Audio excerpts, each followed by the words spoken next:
আমাৰ অসমত এই যে কয় যে হাতীৰ দেখুৱা দাঁত খোৱা দাঁত বেলেগ বেলেগ আমাৰ অসমত ভাষণ বহুত হল কৰা বহুত হল এতিয়া যে মই কথাখিনি কৈ আছো এইখিনিৰ পাছত মোকো ক'ব যদি সামাজিক মাধ্যমত এতিয়া দেখিছো এইকেইটা দিন সামাজিক মাধ্যমত ভিডিঅ'বোৰ যেতিয়া কৈছে তলত কিছুমান মন্তব্য আহিছে আধ্যাত্মিক কথা কোৱাৰ লগে লগে মোক সুধিছে কিছুমানেতো তই সম্বোধন কৰি সুধে কিছুমানে সুধিছে যে তই নিজে শৰণ ললিনে নাই সেইসকলক কওঁ যে মই চতুৰ্থ শ্ৰেণীতে গুৰু সেৱা লৈছো সপ্তম শ্ৰেণীতে মই শৰণ লৈছো গুৰুজনাৰ ওচৰত গতিকে সেই শৰণ অন্তত বুকু ডাঠ কৰি ক'ব পাৰো যে এই অসম ভূমিত জগতগুৰু শ্ৰীমন্ত শংকৰদেৱ গুৰুজনাৰ নীতি আদৰ্শৰে পৰিচালিত হোৱা নৱ বৈষ্ণৱ ধৰ্মৰ মই এগৰাকী বৈষ্ণৱ মই সেইটো বুকু ডাঠ কৰি ক'ব পাৰো আৰু সেই গুৰুজনাৰ নামেৰে প্ৰতিষ্ঠা কৰা এই শংকৰদেৱ শিশু বিদ্যা নিকেতনৰ প্ৰতি মোৰ সেইবাবেই টান আছে গতিকে আমি কথা যেতিয়া কৈছো তাৰ সমান্তৰালকৈ আমি কাম কৰিবলৈ চেষ্টা কৰিছো আপোনালোকে সেইটো কৰক যদি কোনোবাই আপোনাক আঙুলিয়াইছে নহয় সেই উত্তৰটো আপুনি দিবলৈ চেষ্টা কৰক আপোনাক সমালোচনা কৰিছে আপুনি কিবা এটা কাম কৰিছে সমাজত আপোনাক সমালোচনা কৰিছে আপুনি সেই কথাটো আহি ঘৰত ঋণাত্মকভাৱে নলব আপুনি সেই সমালোচনাটো ওপৰাই আপোনাৰ সন্তানৰ সৈতে আপুনি আলোচনা কৰক যে সমাজত এনে ধৰণৰ মানুহ থাকে এখন আমি আগুৱাই যাব লাগিব এনেকৈ সন্তানৰ সন্মুখত আকৌ সেই মানুহগৰাকীৰ কথা বেয়াকৈ নকব কাৰণ আপুনি গম নোপোৱাকৈ কোনোবা দিনা আপোনাৰ সন্তানে সেই মানুহগৰাকী কিবা এষাৰ বেয়াকৈ কৈ থৈ আহিব তাৰ পাছত ওলোটাই আপুনি একো কথা শুনিব লাগিব এই যে পৰিৱেশ পৰিস্থিতি আমি যে সন্তানক এটা পৰিৱেশত গঢ় দি তোলো সেই পৰিৱেশবোৰ যে ইমান জটিল হৈছে তাৰ প্ৰথম ভুলটো আছে আমাৰ নিজৰ আমাৰ ধাৰণাবোৰে সলনি হৈ গ'ল আমি আধ্যাত্মিক চিন্তা চৰ্চা বুলি ক'লে নৈতিক শিক্ষা বুলি ক'লে আমি সেই কথা বতৰাবোৰৰ পৰা অকণমান ল'ৰা ছোৱালীক আঁতৰাই ৰাখো যদি আপুনি আপোনাৰ সন্তানক যদি ফেশ্বন শ্ব' এটা প্ৰতিযোগিতাত নিছে ৰাতি গাঁওখনত হোৱা ভাওনালৈ আপোনাৰ সন্তানক আপুনি কিয় নিব নোৱাৰে আপুনি ভাওনা চাবলৈ সন্তানক কিয় লৈ যাব নোৱাৰে বৰগীতৰ কৰ্মশালালৈ আপোনাৰ সন্তানক আপুনি কিয় নিব নোৱাৰে যদি আপুনি আন কিবা এটা তেনেকৈ আগ্ৰহণোৱা হৈছে সন্তানক লৈ গৈছে পশ্চিমীয়া সংস্কৃতিৰ কিবা এটা তো তাৰ সমান্তৰালকৈ আপুনি সেয়াও কৰিব লাগিব কিছু মুহূৰ্তৰ পূৰ্বে ইমান সুন্দৰকৈ ছাত্ৰীগৰাকীয়ে বৰগীত পৰিৱেশন কৰিছে এইবোৰ আমাৰ কলা সংস্কৃতি এইবোৰ গুৰুজনাই দি থৈ যোৱা আমাৰ সম্পদ এইবোৰৰ জৰিয়তে আমি আধ্যাত্মিক হ'ব পাৰোঁ শংকৰদেৱ শিশু বিদ্যা নিকেতনে আপোনাক খুজে খুজে আধ্যাত্মিক হ'বলৈ শিকায় এই যে নীতি শিক্ষা এখন কিতাপ আছে এতিয়া আছেনে বাৰু আছে এই কথাটো খুব ভাল লাগে আন বিদ্যালয়ত সেইটো দেখিবলৈ নাপাওঁ এই যে মহাভাৰতৰ চৰিত্ৰ ৰামায়ণৰ চৰিত্ৰ বা আন আন চৰিত্ৰসমূহ এই চৰিত্ৰসমূহৰ পৰা যে আমি শিকিব পাৰোঁ ব্যক্তিগত জীৱনত এই কথাটো এই নীতি শিক্ষা পিৰিয়ডটো বুজায় আগতে ভাবিছিলোঁ সাধু পঢ়া নিচিনা নীতি শিক্ষাৰ সময়খিনি আহিলে খুব ভাল লাগে কাৰণ শংকৰদেৱ শিশু বিদ্যা নিকেতনত আপোনাক যদি জয়মতীৰ কথা পঢ়ুৱাইছে তেন্তে আনফালে আপোনাক ঝান্সী ৰাণীৰ কথাও পঢ়ুৱাব যদি ছত্ৰপতি শিৱাজীৰ কথা পঢ়ুৱাইছে তেনেহ'লে জগতগুৰু শ্ৰীমন্ত শংকৰদেৱ গুৰুজনাৰ কথাও এই নীতি শিক্ষা পিৰিয়ডত আপোনাক পঢ়ুৱাব গতিকে সকলোখিনি ইয়াক দিয়া হয় আপুনি মাত্ৰ কেনেকৈ গ্ৰহণ কৰে সেয়া আপোনাৰ কথা এই নীতি শিক্ষা পিৰিয়ডটোত এই শ্ৰেণী কোঠাটোত বহুখিনি শিকিছিলোঁ আধ্যাত্মিক শিক্ষা তাতেই জানিছিলোঁ যে এই যে আমাৰ চৰিত্ৰবোৰ একলব্য চৰিত্ৰটো গুৰুৰ ভকতিৰ কথা সেই কথাখিনি তাৰ পৰাই শিকিছিলোঁ মহাপুৰুষ শ্ৰী শ্ৰী মাধৱদেৱ আৰু গুৰুজনাৰ সৈতে যিটো সম্পৰ্ক গুৰু শিষ্যৰ সম্পৰ্ক কিছু মুহূৰ্তৰ পূৰ্বে কৈ গৈছিলোঁ যে সেয়া আমাৰ লাহে লাহে ঠুনুকা হৈছে কিন্তু গুৰুজনাৰ আদৰ্শৰে যদি আমি চলো সেয়াখিনি ঠুনুকা হ'ব নোৱাৰে ছাত্ৰ ছাত্ৰীসকলেতো নিশ্চয়কৈ জানে যে জগতগুৰু শ্ৰীমন্ত শংকৰদেৱ গুৰুজনাই মহাপুৰুষ শ্ৰী শ্ৰী মাধৱদেৱক এটা দিনো ক'বলগীয়া হোৱা নাছিল যে মাধৱ তুমি এইটো কৰা মাধৱ তুমি সেইটো কৰা মাত্ৰ মৃত্যুৰ সময়খিনিতে কৈ থৈ গৈছিল মাধৱ তুমি ৰত্নাৱলী ৰচনা কৰিব লাগিব তুমি নামঘোষাৰ জৰিয়তে জীয়াই থাকিব লাগিব অসমত এই কথাষাৰ কৈ থৈ গৈছিল যে তুমি হাতত কলম তুলি লোৱা এই কথাষাৰ শেষতহে কৈছিল তাৰ আগত গুৰুজনাই যদি কেতিয়াবা কিবা কথাত কষ্টও পাইছিল কেতিয়াও মাধৱক পোৱা নাছিল কিন্তু মহাপুৰুষ শ্ৰী শ্ৰী মাধৱদেৱৰ গুৰু ভকতি চাওক গুৰু শিষ্যৰ সম্পৰ্কত এটা উদাহৰণ দিব বিচাৰিম এবাৰ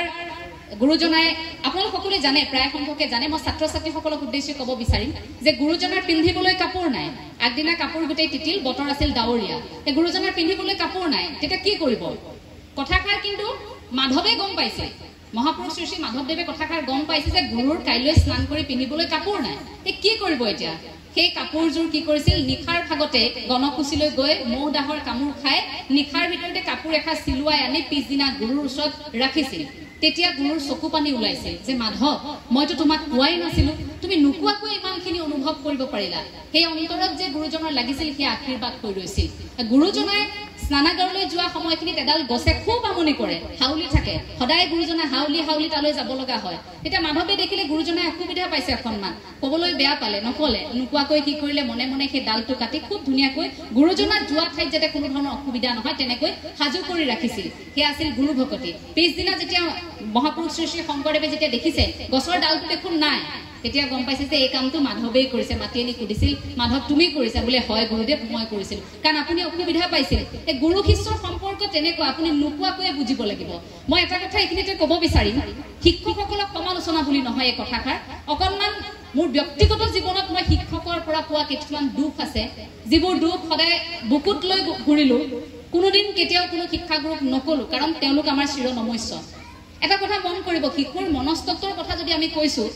সমান্তৰালকৈ কিন্তু আমি শিক্ষকসকলৰ মনস্তত্বৰ কথা শিক্ষক শিক্ষয়িত্ৰীসকলৰ মনস্তত্ব কিন্তু আমি অধ্যয়ন কৰিবলৈ শিকিব লাগিব শিক্ষক শিক্ষয়িত্ৰীসকলে কি কৰে একাংশ এই শব্দটো মই ব্যৱহাৰ কৰিম একাংশ বহু ঠাইত এনে আছে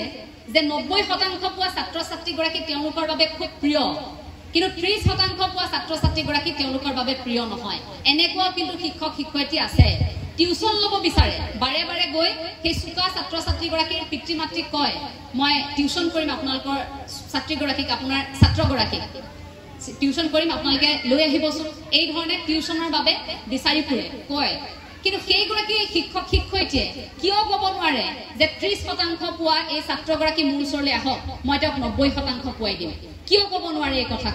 এই কথাষাৰত অকণমান দুখ পাওঁ এই যে ছাত্ৰ ছাত্ৰীসকলে শ্ৰেণী কোঠাত বহি থাকোঁতে কেতিয়াবা যে অসহজ অনুভৱ কৰে তাৰ এটা কাৰণ কিন্তু শিক্ষক শিক্ষয়িত্ৰী সকলো হয় কিছু শিক্ষক শিক্ষয়িত্ৰী এনে থাকে যে তেওঁলোকৰ সন্মুখত কথা কোৱাৰ সাহস একেবাৰে শিক্ষাৰ্থীসকলৰ নাথাকে কেতিয়াবা খুব ভয় কৰে আৰু কেতিয়াবা এনেকুৱা হয় আচাৰ্যই আমাক বেয়া পায় হয়তো এই ধাৰণাটো আমাৰ মনত আহি পৰে তাৰ বাবে আমি আলোচনা কৰাৰ এটা পৰিবেশ আমি গঢ়ি তুলিব লাগিব এই যে জিৰণিৰ সময়খিনিত আগতে মই যেতিয়া নিকেতনত পঢ়ি আছিলো সেইখিনি কাম আমি কৰিছিলো জিৰণিৰ সময়খিনিত আমি যিগৰাকী আচাৰ্যৰ লগত কথা পাতি খুব ভাল লাগে আৰু আমাৰ এনেকুৱা হৈছিল আমি নিকেতনত মই পঢ়ি থকাৰ সময়খিনিত ক্লাছ 8 9 10 এৰ সময়খিনিত আমাৰ অলপ কম বয়সীয়া আচাৰ্য সোমাইছিল সেইসকলক মানে খুব ভাল লাগে কাৰণ এনেকুৱা হয় আমি তেওঁলোকৰ সৈতে অকণমান এনেকুৱা লাগে যেন আমাৰ অকণমান সমনীয়াই হ'ব নেকি সমনীয়াটো নহয় তেখেতলোক তথাপিও মানে আমাৰ মনত এনেকুৱা লাগে যে জ্যেষ্ঠ কোনোবা এগৰাকীক কৈ গালি খোৱাতকৈ এখেতলোকক মাতি নাই ভাল আমি বাৰে বাৰে নতুনক মাতিবলৈ ট্ৰাই কৰোঁ নতুন যেতিয়া আহিব তেওঁলোকক কথা ক'বলৈ আমি বিচাৰোঁ তো সেই কথাটোত চাবলৈ গ'লে এনেকুৱা হয় যে এই নতুন যিসকল সোমায় শংকৰদেৱ শিশু বিদ্যা নিকেতনত আচাৰ্য হ'বলৈ তেওঁলোকৰ প্ৰতি শিক্ষাৰ্থীসকলৰ সাংঘাতিক এটা মৰম থাকেনে বাৰু নতুন আচাৰ্যসকলৰ প্ৰতি এটা মৰম থাকেনে নতুন আচাৰ্যসকল সেইবাবে এতিয়া আৰু বেছি দায়িত্বশীল হোৱাৰ সময় সেইদিনা আমি কথা পাতিছিলো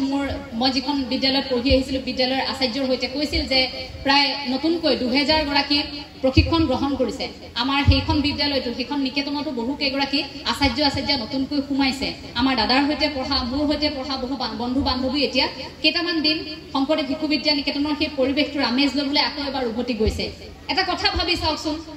তেওঁলোকে লাখ টকা দৰমহা নাপায়